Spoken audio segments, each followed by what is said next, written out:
It is Neil Atkinson. In the Monro, what a boozer the Monro has long been. And now Mr. Gutman's got hold of it. It's gone to another level. It's a pleasure to be here. We are with our friends at Erdinger. And in front of me, I've got Kieran Molyneux, I've got Shaun O'Donnell, I've got Craig Hannan.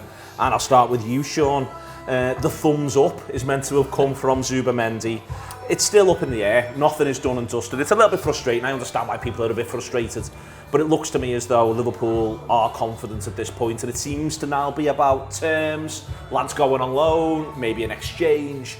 It all feels a little bit like Sociedad may well know what the reality of this is, and it only seems good news for the Reds. It does seem good news for the Reds. I think it's got shadows of the old Liverpool signings, hasn't it, under Edwards and co, where you don't hear nothing, and then all of a sudden you hear something, and it's pretty much done within a few days. So it is good news for us, and I think the fact that, you know, Slot's clearly identified the number 6 as what he wants, I think that can only be good news for us. You know, I've heard a lot of talk about him being a dull player, and there's this highlights of dull, and you know, there's not much to be said about him. I think there's a lot to be said about dull players. I think that, like, if you think about Liverpool's midfield, like with the exception of last season, pretty much in all our successful period, it was a dull midfield. It wasn't a very good midfield. You need those cogs in the machine to sort of let your flair players play, if you know what I mean. And I think that's probably what we lacked last year. I think probably to end those sort of disservice is that, like, he wasn't dull enough. He was trying to do too much. He was trying to go forward too much. He was trying to do this, and that's not to say that Endo still can't do a job for us, because I think he can. But I think if we've identified someone who's young, who we can get into the team, who's obviously won something, which is really good, then it can only be positive for us. I wonder if he's got a flavour. Go on. Well, one of the things I was going to say, whenever Klopp was leaving, something that was talked about a lot in shows was this idea of maybe if we're more pragmatic, we might see more success in terms of trophies. Well, a way to be more pragmatic is to buy a pragmatic footballer. It's all about control in a football match, and by control I mean holding on to the ball, recycling it, keeping it but also wrestling it back. One of the things that went on your show that was interesting to me was how good he is at winning the ball high up the pitch, and that's wrestling control back in key areas. So, like, I'm really excited about this sign, and if we can get it over the line, you know, I think some of the names that are coming out in terms of, you know, they might not go for the minimum release clause, which, by the way, if it gets to the stage where negotiations are getting a bit annoying, they can just press the button and go bang, we do it that way. But if they don't, and they look at maybe, you know, a setback Vandenberg or Bajcetic on loan, I think that's a really, really interesting prospect, because Bajcetic on loan for a season in the Liga, he lights it up, comes back, perfect. It's one that feels now, as I say, there was a point around this time yesterday when everyone was a bit like, in the afternoon, he might not be up for it. It seems now like a thing that football supporters need. We've lived it in the past. Everyone's going to get through a bit of an acceptance period, or we does want to move on, or we does, you know, I think that it feels like Sociedad have had to live that a little bit now. Maybe I'm overthinking it from the outside, but also, I'm not going to be a dickhead about this, Kate. I quite like loyal footballers who've got the humility to remember where they've come from. We've seen Basque players be successful in the Premier League before, and one big one for us. You know, I like the idea that maybe it is a bit of a wrench for him. I still want him to come, and I think he will. But I almost like the idea of, yeah, he's proud of where he lives and he's enjoyed representing them, so it's not as easy as, well, I'll just go wherever. I want those players to play for Liverpool. It's not as easy as that is. If you put yourself in the same shoes, or imagine it was Trent. Yeah. We've not opening that can of worms again, but like, imagine it was Trent and the tug of war that he'd have over leaving Liverpool and leaving what he knows. So I think we're past that though. I don't think it would be this leaked and this much talk about it if Liverpool hadn't already had a bit of a nod from the player. I agree with yourself. I think it's down to terms now and trying to avoid paying that 60 million quid in one go and seeing how we can sort of structure it. I think he is looking to come to Liverpool based on the fact that it's out there. I think that's a good point in terms of, like, the structure of it and not playing the release clause, and that, because if you're Sociedad and you're saying to the player, look, we will let you go, so you've told us you want to go, but do us a favour, don't make it too public too soon, because you're going to kill our negotiating power. Do you know what I mean? Yeah. I think there's a lot to be said for that. Yeah, there is, yeah. Do you know what I mean? Because otherwise you're in a situation where everyone knows the player wants to go, he gets a bad name, like all his fans start turning against him, and all of a sudden it becomes a farce. You know what I mean? They want that 60 million in one go, don't they? Yeah. It's important for the style as well, I think, for the manager. What's one of the things that strikes me about the manager? Seems a very confident man, seems very assertive, seems to be really clear on what he wants. You know, I've enjoyed his demeanour in general so far, but it is almost worth saying that he's not the sole person who makes decisions on transfers in Liverpool. He wasn't at a finals, but this is the biggest deal he's ever been involved in by a million miles. So I think he'll want the player to be a player that suits him down to the ground, and that's what I think, you know, having looked at the reels, looked at the numbers, looked at the way Liverpool have been playing, that's what I think he thinks he's getting. Yeah, you're going to go safe on your first 50 million, aren't you? You're not going to just throw it away. The way Shaun's pulled his deals together. It's fucking not, by the way. Absolutely. And I think that's why sort of what I was getting at the start, where it has got shades of the old deals we used to do, whereby it's not just straightforward, like we get a player, we're going to pay over the odds, or we're going to bring him in. It's clearly a thought through process. It's clearly done strategically, it's done methodically, it's not done in a way that feels rash, which I think feels good, and definitely for Liverpool it feels good. Given the fact that we've waited this long as well, I like the idea that we've outlined these kind of players that we might be looking for. Slots maybe looked at them and gone, yeah, they might be, but let me look at the team and let me see what exactly I need. And he's looked at them over pre-season, gone, yeah, this is exactly what I need. I think in terms of the player, like, it just feels like it's the right move. He's 25, not 23, so it's not one of those ones where you can go, we'll stay at Sociedad one more. La Real, apparently you meant to say not Sociedad. It's like saying Hotspur, as we've been told off a few times this week. You know, you can't. It feels like now's the time for him. Now's the time to make the step up, particularly after his season in the Champions League with La Real, particularly after his performances at the Euros, winning the Euros. Just feels like the next stepping stone. Well, I think that where La Real are concerned, I think there's something else from Liverpool's point of view. You know, Marino might be leaving to go to Arsenal. We were linked to the Kubo lad who plays there as well. I think Liverpool also want to make sure they keep relationships with these clubs. Liverpool could walk in and absolutely look sort of to just dominate this situation, but I think it's important. You know, I want to talk about La Real with the greatest of respect. This lad's just won this competition playing for his country. La Real might do well in the Europa League next season, but if we're honest about it, Champions League qualification that they got a couple of years ago is the most they can hope for in a season. They're not going to win La Liga anytime soon. So the biggest major honour realistically is the Europa League, because they're not going to win the Champions League anytime soon either. And it's players want to make steps, but I think it's important to simultaneously show that club a ton of respect, both for Liverpool, and it's obviously really important to the player. So for me, Craig, I think the idea that all of this is harmonious as possible, it's important short, medium and long term. Yeah, massively. They've got class mountains, they've got class food, but we're hoping to win the European Cup here. Yeah. And that feels like the next step for him.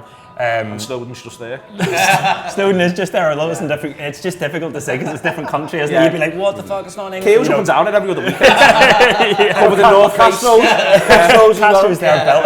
I think like a couple of points have been made about Michael Edwards, and again, this feels like a very Michael Edwards thing, because a lot of the time everyone talks about how everything that Liverpool have done under him has been data driven and methodical in a particular way, and they don't go for any player, they go for the right player and all of this. But one of the big things is actually his connections and relationships within them. We see that a lot at Leipzig, you know, and you know, varying sort of degrees of success with the players, but you know, they've obviously looked at that and gone, well, there's going to be a lot of players coming through Leipzig, so we need to have a really strong relationship with them there, and Sociedad will be the same. So you know, I'm all for it, and I think it feels very smart and it feels very Liverpool, and I'm really into that. Richard Hughes is fucked, by the way, isn't he? Because every single one of his successes is going to be put down to Edwards. Richard Hughes is the one who goes something with the agent, it's Iraola's agent, they've been working together for years, and Richard Hughes is watching us somewhere in his lashing stuff going, for fuck's sake, boys, been working on this for 6 weeks. It's like Dan and Shaun at Boss Night.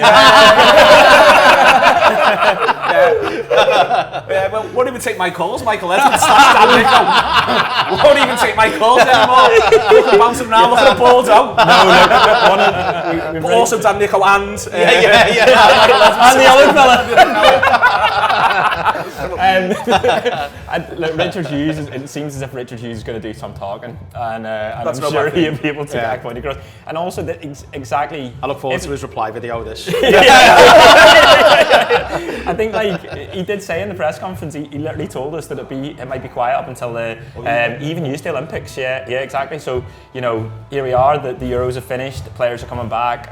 Liverpool are hopefully about to do business. I think they noticed there, hadn't they, that the target that they had. You said before, they probably looked at the team, had a few weeks, looked at the targets. Most of them were either on holiday or for the Euros, or coming back from whatever. And I think, to be honest, he's going to sign next week. Next week. Yeah, just feels like that. I think as well on the negotiating with players, like I quite like that idea. One of the things that people were talking about was it's a shame from the La Real side, was it's a shame there's this release clause, because Sociedad have lost some players here. I keep saying that, but they've lost some players here, and Marino's about to go to Arsenal, it looks like.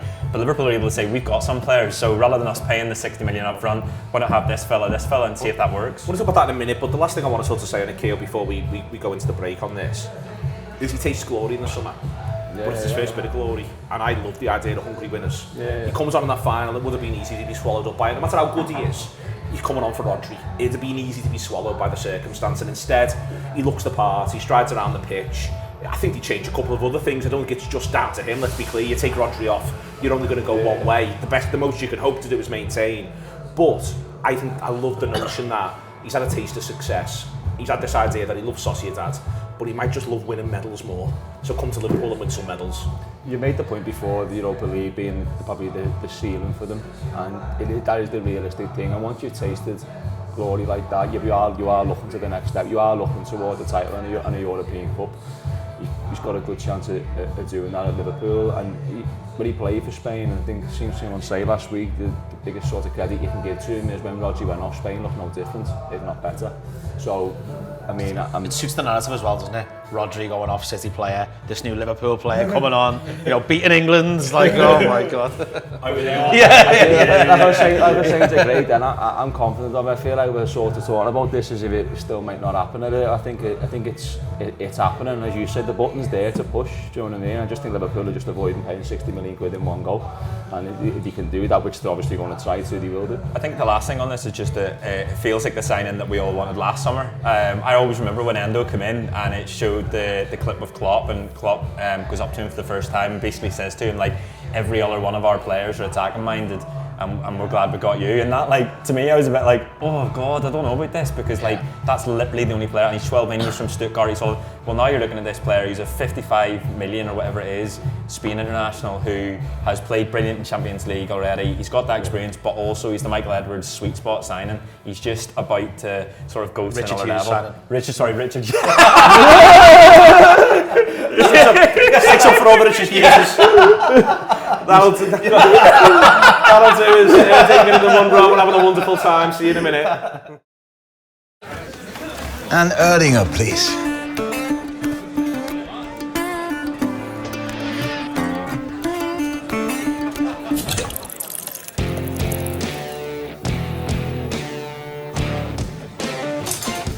Stop!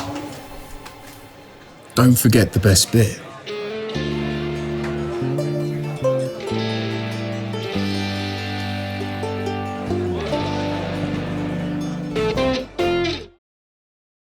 Welcome back. Erdinger in the Monro. Do get down if you get the opportunity to do so on Duke Street, one of Liverpool's best streets. Absolutely love it to pieces. And it's great to see the Monro back thrive and looking the part as well. Lovely little layout that there is in here now. I've got Shaun, I've got Kieran, and I've got Craig to talk about the ramifications for the rest of the squad. For me, Shaun, whatever they end up doing, whether there is a bit of player exchange mooted, I think I feel as though the ramifications are weirdly, there's three vulnerable to being let go, or might even want to be let go.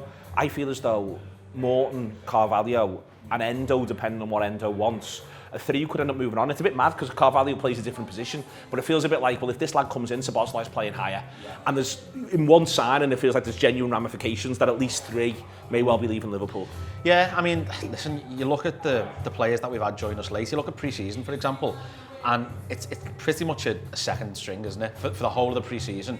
And listen, all done a brilliant job. Obviously, we won the 3 games, and I think there's not one bad word to be said about pre-season. But it just highlights the fact we've got a lot of players, and a lot of players in the same position. I think Carvalho's a good example to sort of call out, because he was probably the star of pre-season, wasn't he?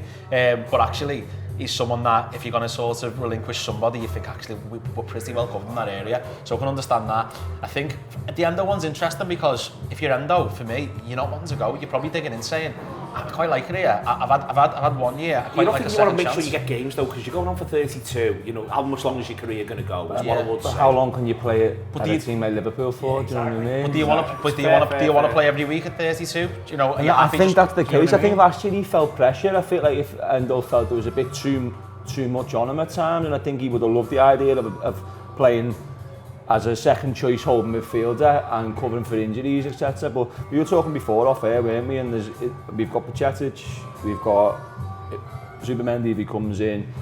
We've got McAllister who plays deeper, we've got Jones who plays deeper, there's a Gravenberch. We've got a lot of players who can play deeper, so this move probably signals that there is people moving on. Yeah, I think the thing about Carvalho, just to go back to him, I think probably the reason his name's getting muted so much is because there's probably demand for him. Like, there probably is genuine demand, particularly around the English clubs where they've go, do you know what, we like the look of him. I know it didn't quite work out at Hull, but you think, like, I think Leicester have been muted with him, and there's been a few other clubs that have spoken about him, and you've got to think that if you're a young, he's not English, is he? He's Portuguese, but you know, he's sort of English. Yeah. He's classed as an English homegrown player. Yeah, but like, you sort of, he's the type of player that you go, right, we'll go for him. So I think that's probably why he's getting brought into it more. But yeah, I think we're just highly stocked, aren't we? There's something to be said for being highly stocked. There is. I think the other thing that strikes me is quite interesting. Carvalho mentioned there as well.